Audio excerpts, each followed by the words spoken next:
नमस्कार साथियों, एक बार फिर आपका स्वागत है हमारे ऑनलाइन एजुकेशन चैनल में।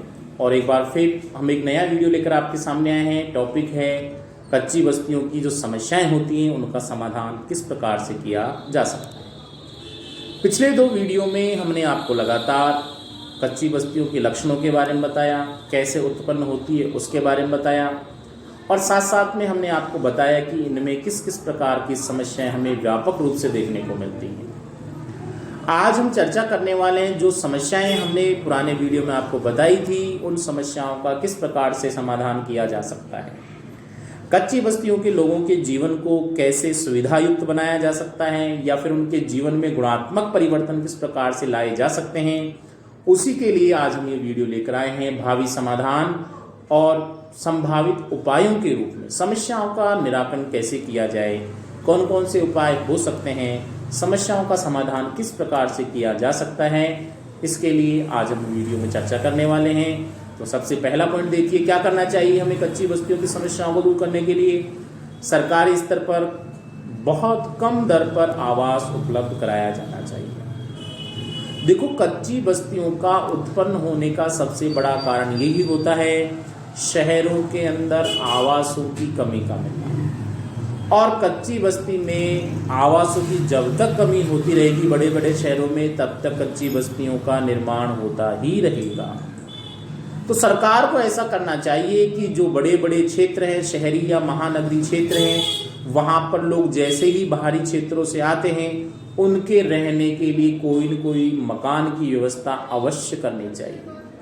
बाहरी क्षेत्रों से आने वाले लोगों के लिए सरकार के द्वारा बहुत ही निम्न दर पर मकान उपलब्ध करवाए जाने चाहिए। वर्तमान में जो कच्ची बस्तियां बसी हुई हैं उनकी जगह मल्टीप्लेक्स बनाने चाहिए, मल्टी स्टोरेज बिल्डिंग बनानी चाहिए, बहुमंजिले मकान बनाने चाहिए, ताकि उसमें ये लोग आराम से रह सकें, पर्याप्त मात्रा में इनको हवा मिल सके, प्रकाश की आपूर्ति हो सके, शौचालय की सुविधा पूरी हो सके। तो यदि सरकार के द्वारा कम दर पर मकान उपलब्ध कराए जाएं तो निश्चित रूप से ये लोग झुग्गी झोंपड़ियों का निर्माण करना बंद कर देंगे, और ऐसी स्थिति में इनको स्वास्थ्यपूर्ण जो वातावरण है वो मिलेगा, और ऐसे स्वास्थ्यपूर्ण वातावरण में इनका जो जीवन का स्तर है वो बढ़ेगा, और साथ साथ में जीवन प्रत्याशा में भी बड़ी बढ़ोतरी होगी।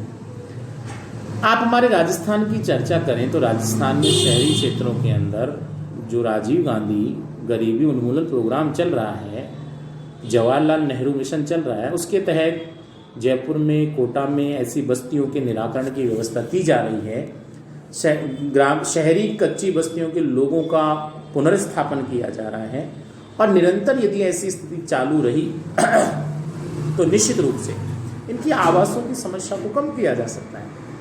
एक और चीज है, शहरी क्षेत्रों में निम्न आय वर्ग वाले लोगों के लिए कम लागत पर और आसान किस्तों में परिवार के आकार के अनुसार मकान उपलब्ध कराए जाने चाहिए। जिसका जितना आय का स्तर है उस आय के स्तर को ध्यान में रखते सरकार के द्वारा प्रति माह, क्योंकि एक साथ में ये लोग पैसा दे नहीं सकते, इनकी आर्थिक स्थिति इतनी मजबूत नहीं होती कि एक साथ में भुगतान करते, इसलिए इनको मंथली इंस्टॉलमेंट के रूप में, मासिक किस्तों के रूप में मकान उपलब्ध कराने के प्रयास किए जाने चाहिए, ताकि आसानी से ये मासिक किस्त चुका सकें और एक छोटे से मकान जो इनके लिए जरूरी है उसके ये मालिक बन सकें। तो ऐसी स्थिति में अधिकांश सुविधाओं का समान हो सकता है। दूसरी देखिए बच्चों, ऐसी बस्तियों में जो समस्या देखने को मिलती है, पानी की आपूर्ति पर्याप्त मात्रा में नहीं हो पाती, तो सरकार के द्वारा ऐसे प्रयास किए जाने चाहिए, चाहे वो नलों के माध्यम से हो या फिर टैंकरों के माध्यम से। इनको जहां तक तो निःशुल्क रूप से पानी उपलब्ध कराया जाना चाहिए, और यदि ऐसी स्थिति संभव नहीं तो बहुत ही कम मूल्य पर इनको स्वच्छ पेयजल की व्यवस्था उपलब्ध करवाई जाए, तो निश्चित रूप से इनके जीवन में कुछ गुणात्मक सुधार आ सकता है। ग्रामीण क्षेत्रों में जैसे महानरेगा प्रोग्राम चल रहा है, उसी प्रकार से शहरी क्षेत्रों में भी ऐसा रोजगार कार्यक्रम चलाया जाना चाहिए, ताकि इन बस्तियों के लोगों को अधिक से अधिक फायदा मिल सके। यदि शहरी बस्तियों, कच्ची बस्तियों में रहने वाले लोगों का निश्चित रोजगार का कार्यक्रम मिल जाएगा तो इनकी पारिवारिक आमदनी में बढ़ोतरी होगी, और ऐसी स्थिति में इनका जो जीवन होगा उसमें गुणात्मक सुधार लाना ज़्यादा कठिन कार्य नहीं होगा।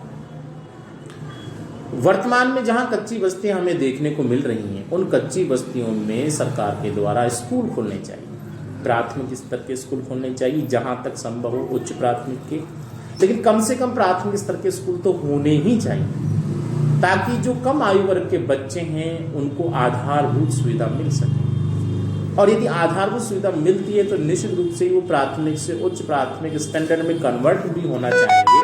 तो ऐसी स्थिति में बच्चों, ऐसी स्थिति जो हम देखें, स्कूलों की फैसिलिटी यदि अवेलेबल होगी तो ऐसी बस्तियों में शिक्षा का प्रसार भी होगा। तो शिक्षा की व्यवस्था सुनिश्चित करना भी ऐसी बस्तियों का मुख्य कार्य है जो हमें समय पर करना चाहिए।